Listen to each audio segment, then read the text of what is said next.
XML, básicamente. Escribir SAML se puede escribir a mano, sería muy tedioso, pero se puede hacer, como así se puede programar sin el IntelliSense o cualquiera de ese tipo de herramientas. Se puede escribir a mano sin ningún drama. Por lo general, en la práctica, uno va a escribir cosas a mano y cosas las va a delegar a la herramienta, o si lo hace un diseñador, al diseñador, ¿no? En este caso, lo que veíamos hoy es que se pueden utilizar los diseñadores las herramientas profesionales y los desarrolladores de Visual Studio, y ambas entienden el código común, ¿no? Por el otro lado, la compilación de SAML, como dijimos que esto genera objetos de .NET cuando son compilados, esa forma de tagueo, lo que hace al compilar es, tenemos el código SAML generado, como podría ser el botón ese que vemos. Eso se pasa a una compilación intermedia, no sé si se ve ahí, pero es BAML, que es de Binary Application Markup Language, que lo que hace es generar las instancias de todos los marcados que nosotros pusimos. En ese caso va a generar una instancia de un botón con las propiedades de, no sé si se leen, pero ahí tiene el height y el width y el foreground, que es el color de la letra, digamos. Genera una clase button, le aplica esas propiedades y la compila. Con eso lo mete en un recurso embebido en la aplicación y nos queda disponible, digamos, para poder utilizarlo en la aplicación. Ese es más que nada el compilado de lo que sería el código SAML. Lo importante sería que, digamos, es un lenguaje de marcado que deriva de XML, básicamente, y es común para la utilización con las herramientas de los diseñadores y de los desarrolladores. Vamos al patrón de Model View Model, que si bien es un patrón genérico, es muy utilizado con WPF por las ventajas que ya vamos a ver, y casi que van de la mano hoy en día, digamos. Si bien se puede utilizar WPF sin aplicar el patrón como todo patrón nos asegura ciertas buenas prácticas, cierta mantenibilidad de código, demás motivaciones y ventajas. Si no usáramos el patrón, nosotros tendríamos, por lo típico, escribirle toda la lógica en el code behind de nuestras clases, ¿no es cierto? Es decir, que ahí tendríamos un archivito, como saben, se generan dos partial class, ¿no es cierto? Una que es la de la vista, y por detrás está la clase parcial, que es el code behind, ¿no es cierto? Lo típico, si no aplicáramos el patrón, es generar la lógica se hace clic en un botón, y en el método de botón podemos hacer nuestra llamada a la lógica del negocio, o implementar todo en el mismo botón, digamos, peor aún, y tendríamos nuestro code behind plagado de llamadas a la lógica de negocio o de lógica en sí del negocio implementada en la misma interfaz. Y directamente en el mismo assembly, digamos, porque a la hora de compilar, esas dos partial clases van a compilar el mismo assembly.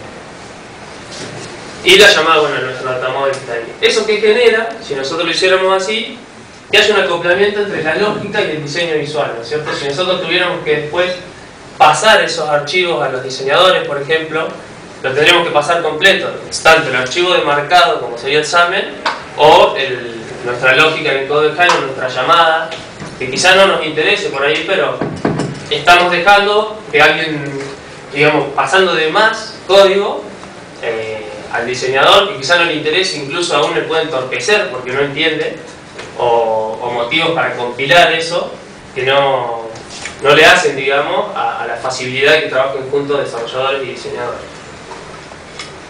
Entonces, básicamente, el Model View Model es un patrón, y es un acrónimo, ¿no es cierto?, del Model View Model, pero es importante destacar que es solo el patrón, por el hecho de que se puede aplicar a WPF o a lo que estemos utilizando, digamos. Es muy usado en WPF por las ventajas que ya vamos a ver, pero es genérico. Y también van a ver que hay muchas herramientas que se llaman MVM Tool o Toolkit, qué sé yo, pero no son en sí el patrón, digamos. El concepto de Model View Model es un patrón solamente. Básicamente el patrón define, por un lado, tener la vista, ¿no es cierto?, que representa la interfaz de usuario, que es lo que se ve, es la descripción en SAML, en XML, del marcado ese que hablábamos. No debería tener código que se desee testear, porque una de las ventajas que después vamos a ver es que nos favorece o nos facilita mucho el testing de la interfaz. Debe ser lo más simple que sea posible y se pueden utilizar conceptos que vamos a ver que son los de user control o data template en lo que es la interfaz. Entonces, por un lado tendríamos la vista, por otro lado tendríamos el view model, que es una abstracción de la vista, digamos, hace de conexión entre la vista y el modelo, mantiene el estado de la vista, pero no mantiene una referencia a la vista, digamos, ¿cierto? Entonces tenemos la vista, el view model, y detrás de esto nuestro modelo, que bueno, puede ser el data model, los POC, los DTO, cualquier cosa que nosotros estemos utilizando, que no mantienen una referencia al view model en sí tampoco. Se propone esa división en tres aspectos, ¿no es cierto? La vista, el view model, que es la abstracción de la vista, y el modelo en sí, que es nuestro modelo que estábamos usando en nuestras entidades.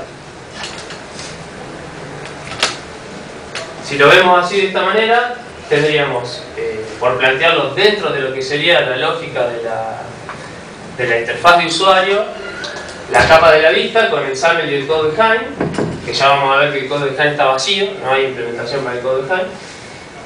El view model, que mantiene el estado de la vista, o sea, cómo está la aplicación en un momento dado, qué es lo que se está viendo, lo está manteniendo el view model, y las operaciones para invocar a lógica del negocio o a lógica del data model también están incluidas en las llamadas desde el view model. Esto nos da la ventaja de que, por un lado, la interfaz debe ser diseñable. Esto quiere decir, básicamente, que las ventajas que hablábamos de poder mantener la estructura y ver fácil la estructura de la interfaz en términos de que yo leo el XAML y más o menos sé que hay una estructura que está por un árbol, digamos, de elementos, cuál está primero, cuál está después, el hecho de poder persistirla, de facilitar el darle esa interfaz a un diseñador. Bueno, el view model, por otro lado, los vectores de operaciones ya lo dije, y que deben ser testeables y mantenidas, sobre todo todas esas, lo que es el data model, la capa de servicio a datos, lo que es la capa de lógica de negocio. El view model en sí debe ser testeable, porque si estamos diciendo que representa los estados y las operaciones de lo que es una vista en sí, debería poder ser testeado, y sobre todo si son test automáticos mucho mejor, ¿no? Que siempre está todo esto de que testear las interfaces visuales por lo general da muchos problemas porque llevan mucho tiempo, se tienen que hacer testing a mano. Entonces esto facilita, si bien no en todo, pero gran parte de ese proceso se facilita haciendo testing sobre el view model, ¿no? Como ya vamos a ver. ¿Qué hace Model View Model? Plantea básicamente los tres aspectos que veíamos, el data model, el view model y la vista. La vista es solo visualización, o sea que no hay code behind representado en la vista, salvo un método, digamos, que se implementa solo, que es la llamada a la inicialización de los elementos, ¿cierto? Es uno solo, que es que debería tener, digamos. Pero no hay nada de lógica, solamente ese método. Por otro lado, el data model son los datos nuestros, o sea que no tendrían que tener lógica de visualización, digamos. Y por otro lado, el view model con el estado de las operaciones. Como ven, las flechas ahí marcan la sincronización entre la vista y el view model, se hace a través de los conceptos de data binding y command, que vamos a ver. Esa es la implementación para WPF, digamos. Utilizando data binding y command es mucho más sencillo esa sincronización. Por otro lado, la notificación de cambio del modelo de datos, porque nosotros qué quisiéramos, si tenemos, por ejemplo, una clase cliente y cambió el teléfono del cliente o el nombre o lo que sea, que eso sea reflejado en el mismo momento que cambia en la interfaz de usuario, ¿cierto? Entonces, sin acoplar, digamos, a que la interfaz esté pegada a nuestro modelo de datos. Simplemente un mecanismo de cambio entre lo que sería el data model y el view model, que ya lo vamos a ver. El más simple es contener dentro del view model una instancia del data model, digamos, de nuestro cliente, por ejemplo. Ya lo vamos a ver más que nada en el ejemplo. Entonces se plantea esas notificaciones de cambio y esa sincronización entre la vista y el modelo, ¿no? Como decíamos, el code behind es difícil de testear, por esto de que está en el mismo assembly, por esto de que se hacen llamadas, lo más normal es hacer la llamada a la lógica de negocio. Entonces es difícil de testear, sobre todo la parte de code behind. Y por otro lado, que los diseñadores y las herramientas de diseño se llevan bien con XAML, por lo tanto no deberíamos tener que escribir tanto a mano.